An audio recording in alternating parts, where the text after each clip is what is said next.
Bapak, Ibu, Saudara-saudari sedama yang berbahagia, sebelum kita mulai sharing Dhamma pada malam hari ini, marilah kita semua bersikap anjali untuk menyatakan hormat dan sujud kepada Guru Agung kita, Sang Buddha Gautama, Buddha Sakyamuni.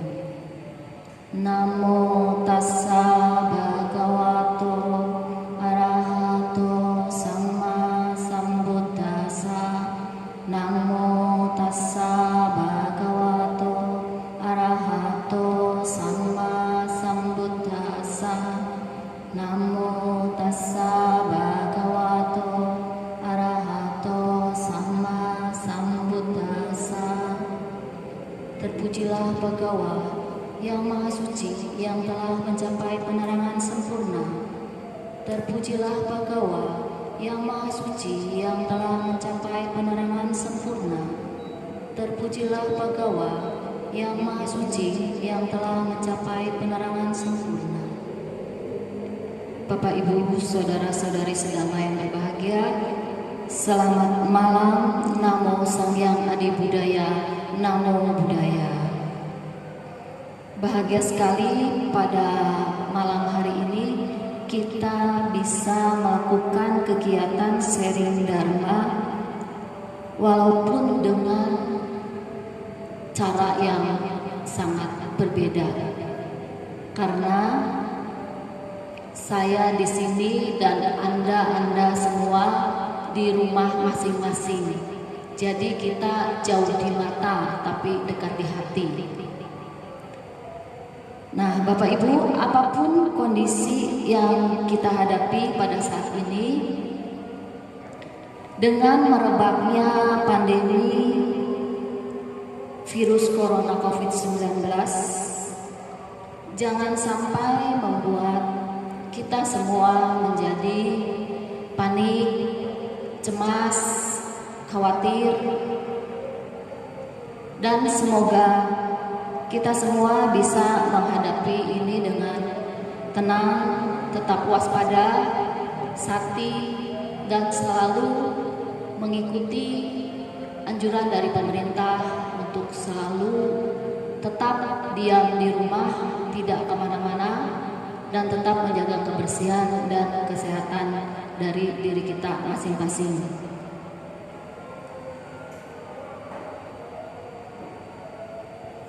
Nah, pada kesempatan berbahagia ini saya ingin membawakan satu sharing Dhamma tentang kunci kebahagiaan.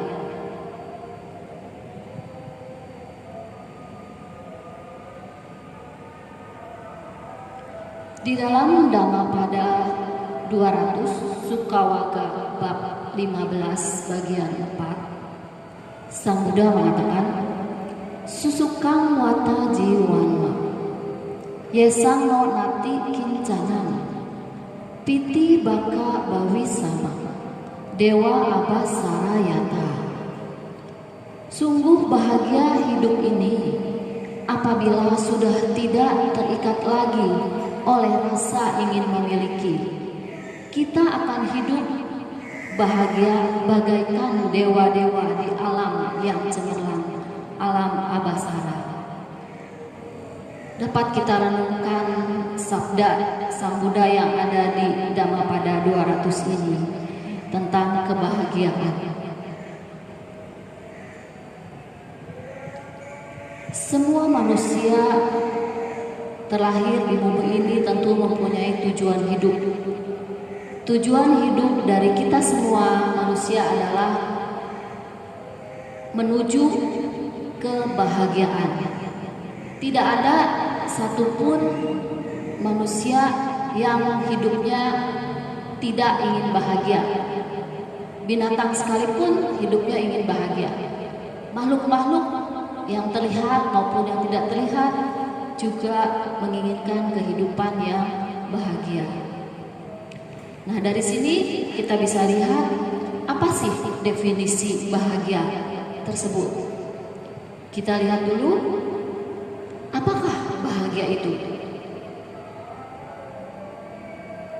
Banyak orang yang berpendapat ia akan bahagia jika sudah kaya dan banyak uang. Jadi kalau kaya dan banyak uang berarti kita akan bahagia. Benarkah demikian? Kalau memang benar demikian, mengapa ada orang yang kaya dan banyak uang ternyata mengakhiri hidupnya dengan bunuh diri? Contohnya konglomerat yang mati bunuh diri. Adolf Hitler, konglomerat Jerman, mati bunuh diri. Boris Jorekovsky, konglomerat Rusia, juga mati gantung diri.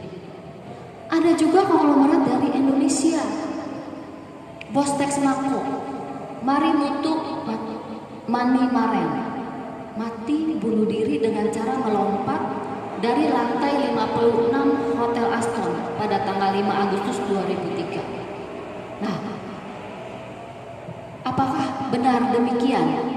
Dengan kaya dan banyak uang kita akan bahagia. Nah, ada juga orang yang berpendapat bahwa ia akan bahagia setelah menjadi orang yang terkenal. Kalau kita menjadi orang yang terkenal, kita akan bahagia. Benarkah demikian? Banyak orang terkenal yang menjadi artis, bintang film, penyanyi, menjadi terkenal. Tetapi ada di antara mereka juga yang mengakhiri hidupnya dengan bunuh diri. Contohnya artis Korea, Jang Jaehyun, dia mati bunuh diri di rumahnya. Ada lagi Lee En-ju, artis dan penyanyi terkenal, dia mati bunuh diri. Park Yong-ha, artis terkenal, juga mati gantung diri. Dan bintang superstar kita Michael Jackson juga mati karena overdosis akibat dari obat penenang. Jadi apakah benar dengan terkenal mereka memiliki kehidupan yang bahagia? Nah, ada juga orang yang berpendapat ia akan bahagia jika memiliki kekuasaan. Kalau kita memiliki kekuasaan, maka kita akan bahagia. Benarkah demikian? Banyak orang berbondong-bondong untuk mencari kekuasaan. Contohnya, berbondong-bondong untuk mendaftarkan diri menjadi anggota DPR, menjadi menteri, menjadi presiden, bahkan menjadi camat dan lurah, karena akan merasa bahagia jika memiliki kekuasaan. Tapi benarkah demikian? Ada seorang presiden di Brasil, dia menjadi presiden 2 periode, dari tahun 1930 sampai 1945, dan yang kedua 1551 sampai 1554. Ternyata dia juga meninggal karena bunuh diri. Dia adalah Getúlio Vargas. Ya. Jadi, apakah dengan mempunyai kekuasaan kita akan bahagia? Ada juga orang yang berpendapat, banyak orang berpendapat, ia akan bahagia setelah mempunyai banyak gelar atau titel dari perguruan tinggi. Jadi dia memiliki pendidikan yang tinggi. Benarkah demikian? Kalau orang akan memiliki pendidikan yang tinggi, dia akan hidup bahagia. Ada contoh-contoh banyak ilmuwan yang berpendidikan tinggi ternyata memiliki kehidupan sama, mati bunuh diri. Contohnya Wallace Carothers, seorang profesor kimia, penemu kain nilon, dia mati bunuh diri. Hans Becker, seorang dokter penemu EEG, dia juga mati bunuh diri. Georges Eastman, seorang ilmuwan, penemu roll film dan Kodak, dia juga mati bunuh diri. Jadi, orang yang kaya dan banyak uang, orang yang terkenal, orang yang mempunyai kekuasaan, orang yang pandai, orang yang mempunyai pendidikan yang tinggi, belum tentu bahagia. Ada juga orang yang tidak kaya, dia miskin. Mungkin dia hidup hanya bisa untuk makan anak dan istri, tetapi hidupnya bahagia, bisa kumpul bersama anak dan istri, bisa kumpul bersama keluarga. Ada juga orang yang hidup dengan bertani di pedesaan. Dia tidak terkenal, dia tidak mengenal keramaian seperti mall, tapi dia bisa bahagia dengan hidupnya. Dia bisa melewati hari-harinya berkumpul dengan keluarga dengan makan yang sederhana, tetapi mempunyai kebahagiaan. Setiap orang memiliki definisi kebahagiaan yang berbeda-beda.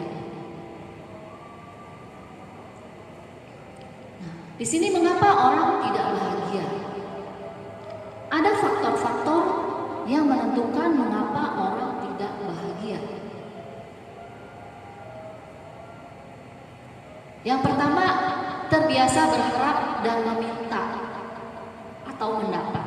Yang kedua, meletakkan kebahagiaan di masa depan.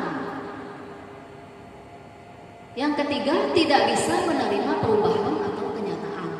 Dan yang keempat, terlalu banyak keinginan. Itulah 4 faktor yang membuat seseorang tidak bahagia. Mari kita lihat satu persatu. Yang pertama, terbiasa berharap dan meminta atau mendapat. Seorang bayi yang lapar, dia menderita. Dia akan menangis, kemudian dia akan diberi susu oleh ibunya. Dia mendapat, dia bahagia. Karena mendapat, dia bahagia. Kemudian setelah agak besar, umur balita lah 1-3 tahun. Juga di sini kita terbiasa dengan mendapat. Anak-anak biasanya mencari, berharap perhatian dari orang tuanya, maka banyak dia lakukan dengan lari sana lari sini, tidak mau diam, teriak-teriak atau apapun itu. Dia berharap mendapat perhatian dari orang tuanya. Nah, kalau dia sudah melakukan itu, maka orang tua akan memberi perhatian kepada dia. Maka dia bahagia karena mendapat perhatian. Anak-anak yang sudah mulai remaja ingin mendapat gebetan, ingin mendapat pasangan, mencari-cari pasangan. Nah, kalau dia sudah mendapat, maka dia akan bahagia. Orang yang sudah dewasa, sudah mahasiswa, tentunya mempunyai harapan, mempunyai keinginan, ingin mendapat pasangan hidup, ingin mendapat pacar. Dan kalau dia sudah mendapat, maka dia akan berbahagia. Jadi di sini terbiasa dengan punya harapan, kemudian meminta dan mendapat. Jadi dia di sini merasa bahagia karena mendapat. Kalau tidak mendapat, tidak bahagia. Kalau tidak mendapat, menderita. Kalaupun mendapat, itu hanya sementara bahagianya. Nah, itu yang pertama, mengapa orang tidak bahagia. Sebenarnya bahagia itu bisa kita dapatkan dengan cara memberi. Ada satu cerita dari seorang teman bahwa satu ketika dia mengantar istri berbelanja di suatu supermarket. Waktu mengantri di kasir, di depan si istri ini ada seorang nenek-nenek yang sedang membeli makanan dan obat-obatan. Kemudian tidak cukup untuk membayar barang tersebut, sehingga nenek-nenek itu mengurangi belanjaannya karena uangnya tidak cukup. Nah, teman saya punya istri ini, dia langsung spontan memberikan uangnya, membayar kepada barang yang tidak diambil nenek tersebut untuk diberikan kepada si nenek tersebut. Jadi secara spontan dia langsung, ya udah nih, nenek bawa pulang saja, nanti saya yang bayar. Oh, terima kasih Nek, terima kasih. Nah, di situ dia memberi. Nah, dia mendapatkan satu kebahagiaan. Setelah dia keluar dari supermarket tersebut, dia bercerita kepada suaminya di mobil. Aku aku bahagia loh, aku habis memberikan seorang nenek-nenek yang kekurangan uang untuk membeli obat dan makanan. Wajahnya bahagia, berseri. Nah, kemudian mereka pulang. Belum sampai di rumah, masih di perjalanan, diulang lagi itu cerita. Karena bahagianya memberi, tidak hilang-hilang. Sesampai di rumah, diceritain lagi kebahagiaan dari memberi tersebut. Jadi di sini jelas bahwa dengan memberi kita akan memperoleh kebahagiaan.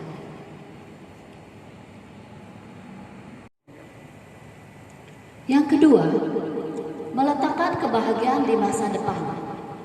Jadi, kebahagiaan kita adanya di masa depan, bukan saat ini, bukan sekarang. Misalnya anak SD ditanya, apakah kamu berbahagia? Nanti aku akan bahagia kalau aku sudah SMP. Setelah SMP, oh SMP begini-gini aja ya. Nanti kalau SMA aku akan bahagia. Dan setelah SMA, ternyata SMA begini aja ya. Nah, aku akan bahagia kalau aku sudah kuliah. Dan kalau sudah menjadi mahasiswa pun, kalau ditanya, apakah Anda sudah bahagia? Oh belum. Kelak kalau aku lulus, aku akan bahagia. Setelah dia lulus, apakah kamu sudah bahagia? Saya akan bahagia kalau saya nanti sudah mendapatkan pekerjaan. Setelah dia mendapatkan pekerjaan, apakah kamu sudah bahagia? Belum, saya akan bahagia kalau saya sudah memperoleh pasangan. Nah, setelah dia memperoleh pasangan, apakah kamu sudah bahagia? Saya akan bahagia kalau saya sudah menikah. Setelah menikah, apakah kamu akan bahagia? Saya akan bahagia kalau saya sudah memiliki anak. Jadi kapan bahagianya? Bahagianya kalau di masa depan, bukan saat ini. Jadi tidak bisa bahagia kalau kita meletakkan kebahagiaan di masa depan. Kebahagiaan harusnya ada saat ini. Kebahagiaan ada di saat ini. Misalnya saat ini bapak-bapak, saudara-saudara semua sedang berkumpul di rumah. Itu adalah saat yang bahagia. Biasanya bapak-bapaknya di mana, ibunya di mana, anak di mana. Saat ini bisa berkumpul semua di rumah. Itu adalah saat yang bahagia. Biasanya kita ke wihara baca parita seminggu sekali. Sekarang kita di rumah bisa baca parita tiap hari. Bahkan bisa baca parita 2 kali sehari, pagi dan sore. Bahkan bisa 3 kali sehari, pagi, siang, dan sore. Bersama-sama dengan semua keluarga, bersama anak, istri, atau istri bersama suami, bersama anak. Kita semua bisa berkumpul bersama baca parita, kita bisa bermeditasi. Jadi kita benar-benar merasakan kebahagiaan yang ada pada saat ini. Kalaupun misalnya dengan kondisi sekarang tokonya sepi, atau dirumahkan, atau bisnisnya kurang lancar, apapun itu, sehingga pastinya kekurangan uang. Kita makan Indomie pakai telur bersama-sama juga sudah bahagia. Itulah kebahagiaan yang ada di saat ini. Yang ketiga, tidak bisa menerima perubahan atau kenyataan. Dia adalah faktor yang membuat kita tidak menjadi bahagia, karena kita tidak bisa menerima perubahan atau kenyataan. Kita semua tahu, hidup ini adalah anicca. Hidup ini adalah tidak kekal. Semua pasti mengalami perubahan. Kalau kita tidak bisa menerima perubahan, kita tidak bisa menerima kenyataan yang ada, maka kita tidak akan bahagia.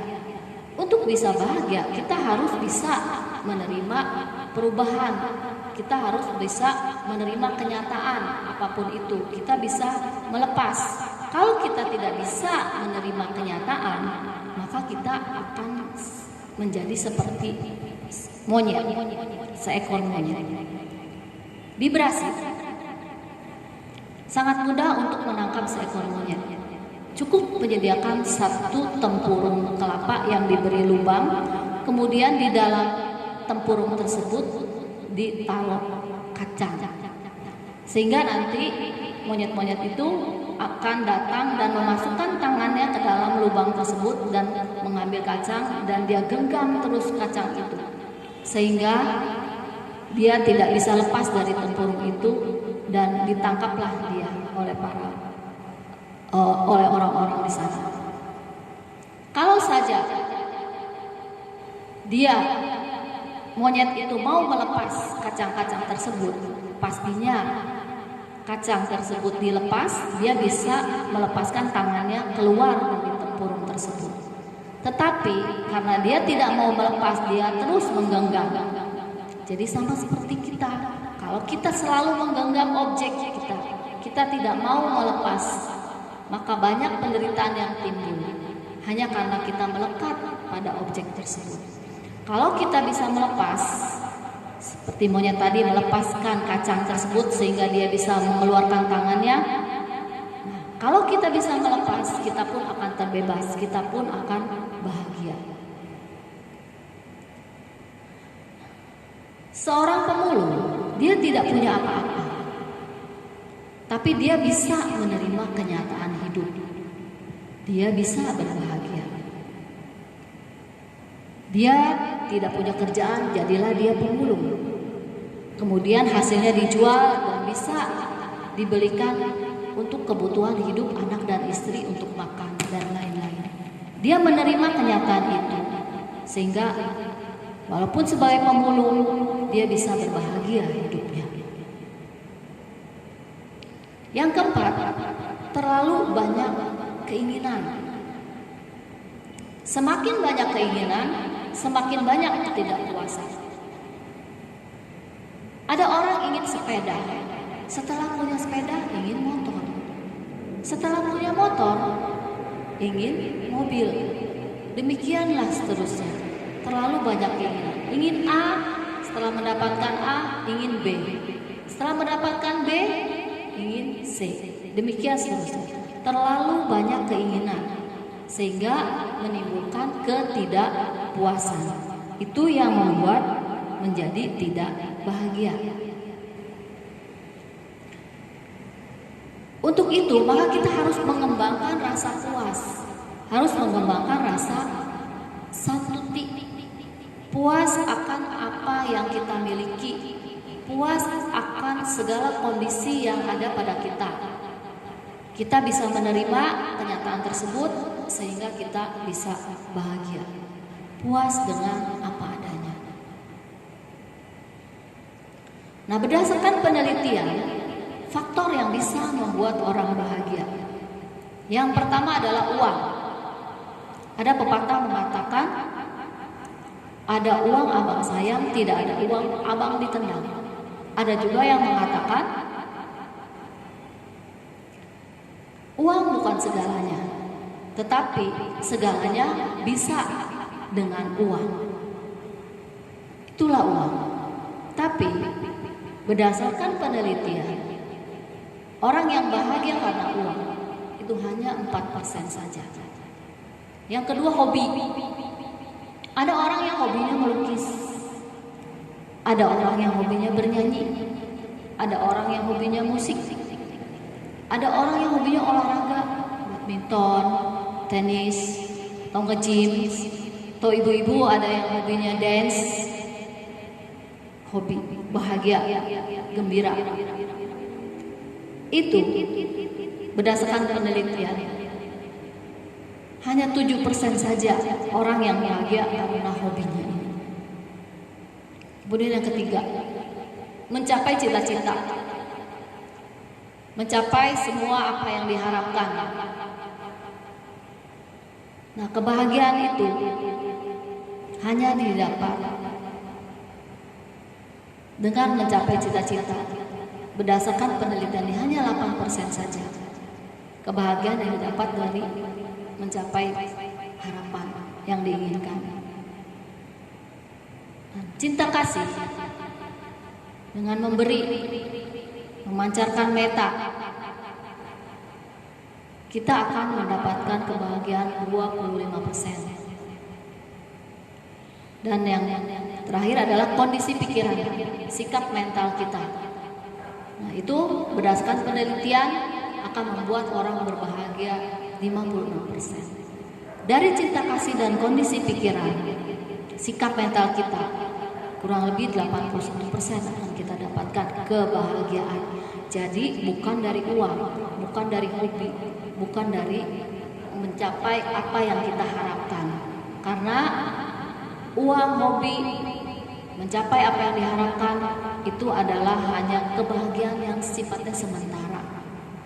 Tapi yang paling penting, yang paling besar adalah kondisi pikiran atau sikap mental. Apa sikap mental dan kondisi pikiran tersebut? Yaitu merasa bahagia kalau kita memberi. Kemudian kita merasa berbahagia saat ini juga, tidak usah mengharap bahagia di masa depan, di masa nanti. Saat ini kita bahagia. Kemudian bisa menerima kenyataan. Kemudian kita puas dan sentuti. Itulah kondisi pikiran, sikap mental yang membuat kita semua berbahagia.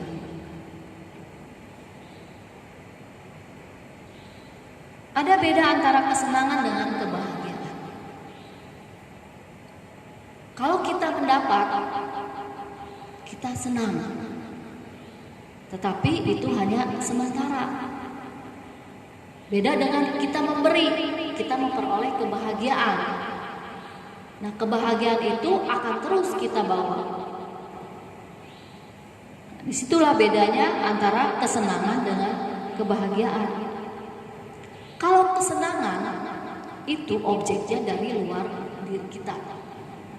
Contohnya kita mendapat, ya kan, kita mendapatkan apa yang kita inginkan.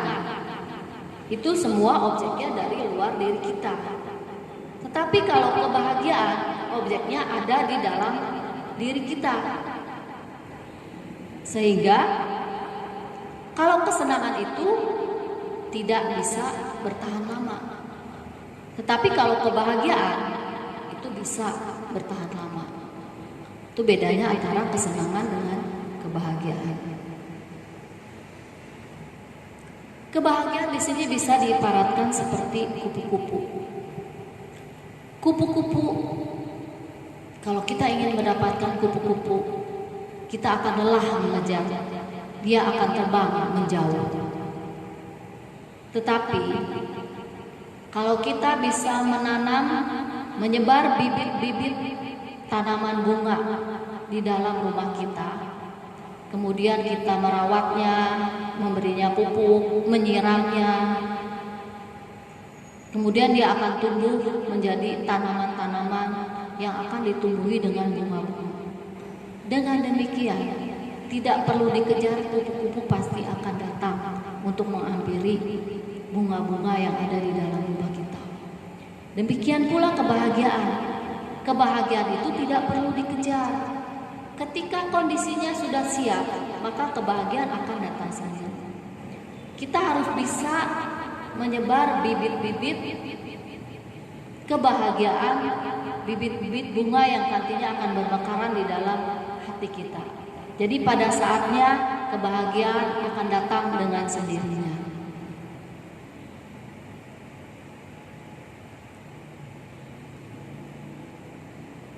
Nah, sebagai penutup, ini ada cerita dari seorang istri John Maxwell. Istri John Maxwell ditanya di depan banyak orang, apakah Anda berbahagia menjadi seorang istri John Maxwell, seorang motivator dunia, orang yang terkenal, tentunya orang yang kaya dan banyak harta? Apakah Anda bahagia menjadi seorang istri John Maxwell? Kemudian dia menjawab, tidak, aku tidak bahagia. Sampai suaminya pun terkaget-kaget mengapa dia tidak bahagia. Karena apa? Karena kebahagiaan bukan terletak di luar diri. Kebahagiaan adanya di dalam diri. Kebahagiaan adanya di dalam hati. Dia menjawab seperti itu. Jadi Bapak Ibu, saudara-saudari sedama yang berbahagia, tidak ada sesuatu apapun yang bisa membuat bahagia kecuali kita yang memutuskan untuk bahagia. Segala sesuatu berawal dari diri sendiri dan berakhir pada diri sendiri pula. Demikianlah sharing Dhamma pada malam hari ini. Semoga bisa bermanfaat untuk bapak-bapak, ibu-ibu dan saudara-saudari sekalian di rumah. Semoga kita semua terbebas dari bencana, terbebas dari penyakit. Semoga kita semua diberkahi dengan usia panjang, kesehatan, kebahagiaan dan kesejahteraan. Saya akhiri sharing Dhamma pada malam hari ini dengan Sabe Sata Bhavantu Sukitata. Semoga semua makhluk hidup berbahagia. Namo Sang Hyang Adi Budaya. Namo Buddhaya.